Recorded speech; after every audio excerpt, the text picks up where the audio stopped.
You know, our strategy in this country has been to use military weapons to project power, military force to project power around the world. And that's how, our strategy to control the world. The Chinese did something different. They adopted my uncle's philosophy and strategy, which is we were spending $8 trillion bombing bridges, ports, roads, and hospitals. They were spending $8 trillion building bridges, roads, ports, and hospitals.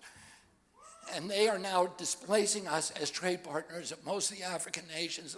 Brazil just switched to the Chinese currency away from the dollar. Saudi Arabia just switched away from the dollar. So these are...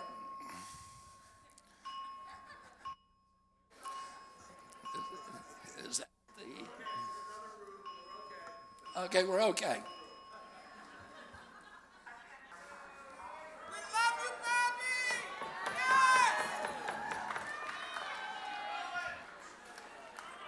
Okay. Nice try.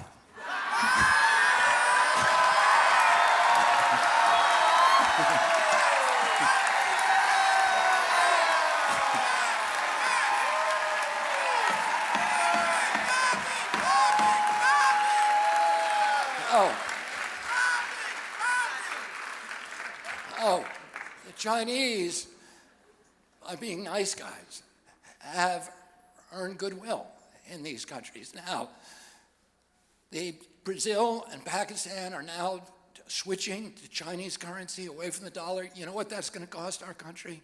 If we no longer have the dominating, the universal currency, $750 billion a year.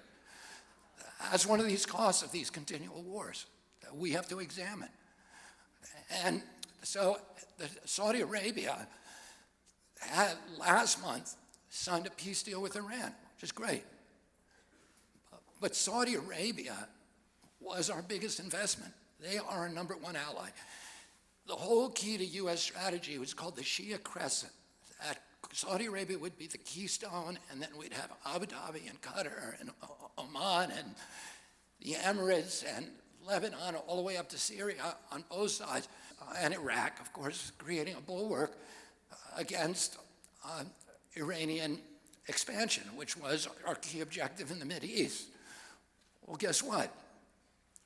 The Chinese just brokered a peace deal between Iran and Saudi Arabia.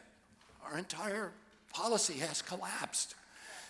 We no longer have a coherent foreign policy. And Mohammed bin Salman said not only this, 2 weeks ago, he lowered oil production during a U.S. recession.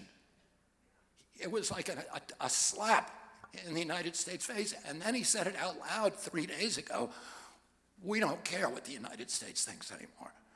So we've put trillions and trillions of dollars into those nations. With this strategy, the entire American empire just folded. Our entire strategy in the Mideast has utterly collapsed, and our economy is going to follow if we don't do something fast. And I'm going to bring the troops home, and I am going to start, I'm going to close the bases, and I'm going to start investing in the United States middle class in our country, and I'm going to make us an exemplary democracy again.